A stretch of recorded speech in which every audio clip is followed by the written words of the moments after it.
If there was any author whose own life was an adventure story, it was Alexandre Dumas, author of The Count of Monte Cristo.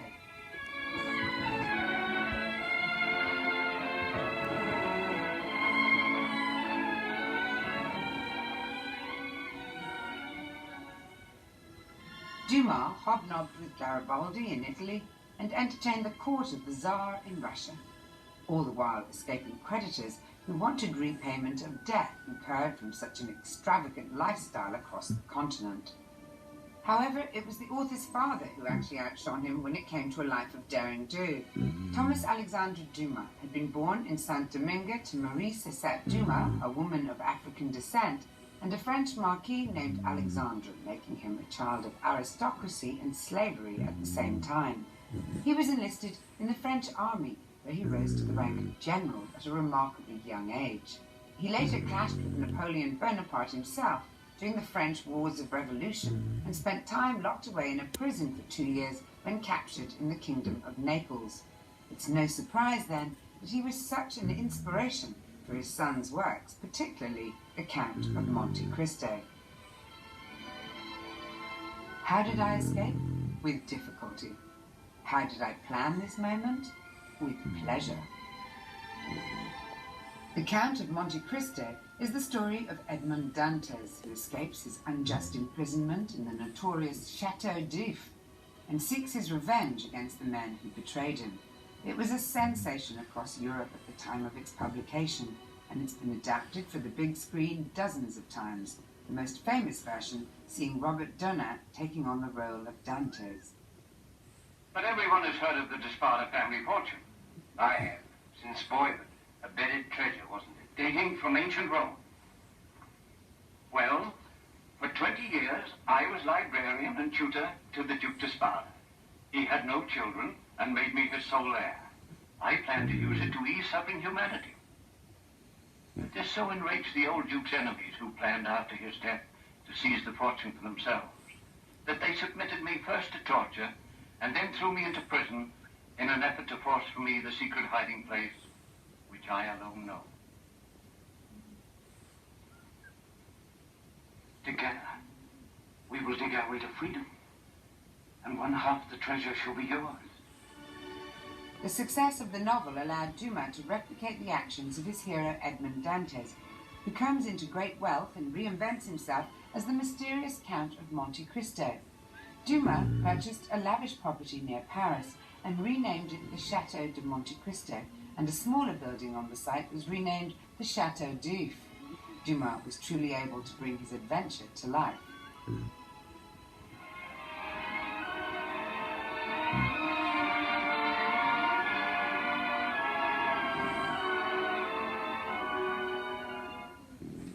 My dear Abby, if you were only really here beside me to see. You were right. The world is mine. Many adventure writers like Alexandre Dumas have taken stories close to home and transferred them to their fiction. None more so than Samuel Longhorn Clemens, who later took the pen name of Mark Twain and captured his childhood in Hannibal, Missouri, in the adventures of Tom Sawyer. Mark Twain was one of many authors inspired by the work of Sir Walter Scott. But rather than outlaws in 12th century England, his adventures featured vagabonds in 19th century America. Twain and his friends, who grew up on the Mississippi River, became the models for Tom Sawyer and Huckleberry Finn, who stumble upon a gang of grave robbers. When it came to time to find a young actor to play Tom Sawyer in a 1938 film adaptation, David Selznick auditioned 25,000 hopefuls before settling on Tommy Kelly, who won rave reviews for his performance as the troublesome Tom.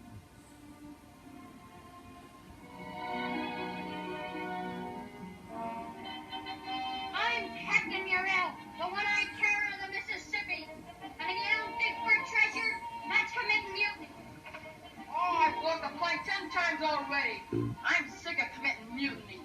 You're a fine old slug of a pirate, you are. You're a disgrace. Then why didn't you let me be a hermit like I wanted to be? All right, then. You're a hermit. Hey, Black Avenger! Mark Twain would write the follow-up novel, The Adventures of Huckleberry Finn, 8 years later. In doing so, he created two of the most important works of American literature and two of the most enduring adventure tales ever written.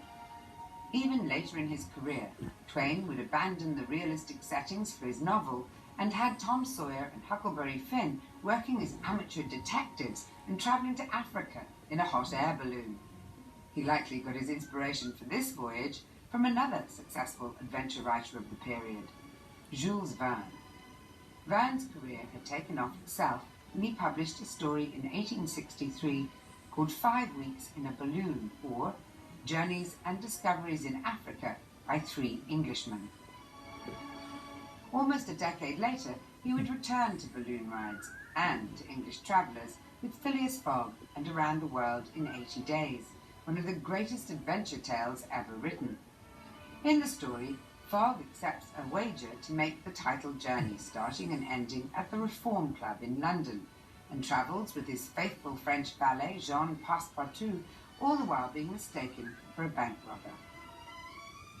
The tale has remained one of Verne's most popular and was adapted into a film version in 1956 with David Niven, which won the Academy Award for Best Picture.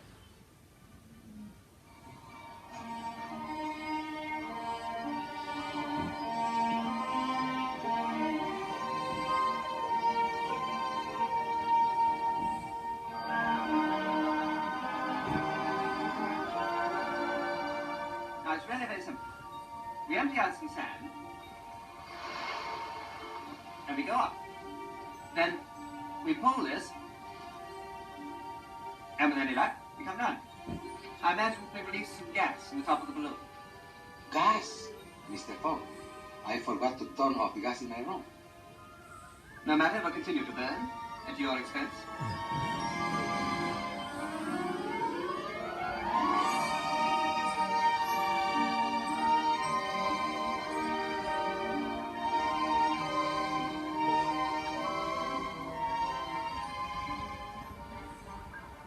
When it comes to real-life Phileas Fogg, you can look no further than Robert Louis Stevenson. His literary career had actually begun as a pioneering travel writer with an inland voyage and travels with a donkey in the Savannah. But his career really took off when he began Treasure Island in 1881. The work continues the long tradition of desert island novels that began with Robinson Crusoe. But it also started a whole new tradition of pirate mythology. The character of Long John Silver, with his peg leg and talking parrot, has had the most profound impact on the modern perception of pirates. The story itself features maps where X marks the spot, and buried treasure is just waiting to be found. Stevenson's influence has only been amplified by the fact that Treasure Island has been adapted for the screen possibly more times than any other novel. Long John Silver has been portrayed by an incredible list of actors, including Charlton Heston, Orson Welles, and Jack Palance. But the most popular adaptation was in 1950 with Robert Newton, which was the first live-action film that Walt Disney had produced. None of that, my man. Turn him out. Come alongside. Fire that musket, and I cuts his throat. Mary, you blundering squid. Can you hear me? I hear you. Lie low till a treaty be made, and this time follow order. As for you, Mr. Smollett, I'll give you 1 hour to send a boat ashore with flint snap and give yourself up to Mr. Mary. So be it. You want to see young Arkins alive. Go for the shore. Lively! By Jove, sir, we've got to save that boy. Stevenson would write other great adventure novels after his initial success, including The Black Arrow and Kidnapped. But Treasure Island is the adventure story that captured the imagination like little else. While Robert Louis Stevenson was writing adventures on desert islands, H. Rider Haggard was setting his stories in locations that seemed ever more remote at the time with King Solomon's mines. It is far, but there is no journey upon this earth that a man may not make if if he sets his heart to it. Haggard grew up in England, but he had been sent to work in South Africa at the age of 18 by his father. In his 7 years there, he met some remarkable real-life explorers who eventually found their way into his later writings, the two Fredericks, Frederick Selous and Frederick Russell Burnham. They would help inspire Haggard's most famous literary creation, Allan Quatermain. John Good, Allan Quatermain. How do you do? Mr. Good insisted on waiting to see you. I told him it was useless. I refused to give up. I've come all the way from England. I thought at the very least you might be able to give me some information. I see. I thought you said it was a woman. There are two of us, my sister and I. 2 years ago, her husband, Henry Curtis, left England. His last letter came from here. He was headed west into unknown territory. We never heard from him again. We want to find him. I'm afraid I can't give you any information other than he asked me to go with him, and I declined. He was tracking down some queer legend about a fabulous diamond mine far into the interior. At the time of the book's publication, people across the globe had been fascinated by real-life archaeological discoveries, including the Valley of the Kings in Egypt and the fabled city of Troy, where the tale of the Odyssey had begun.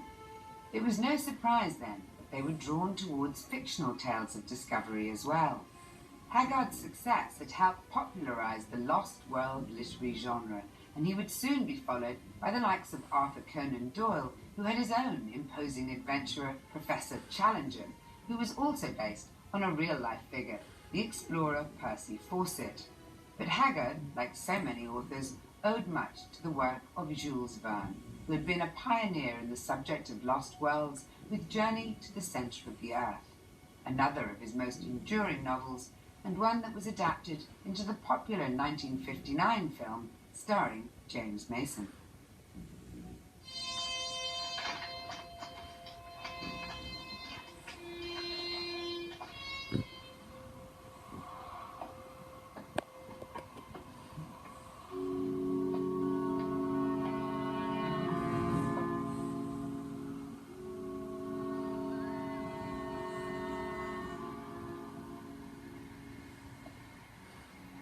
Professor, look!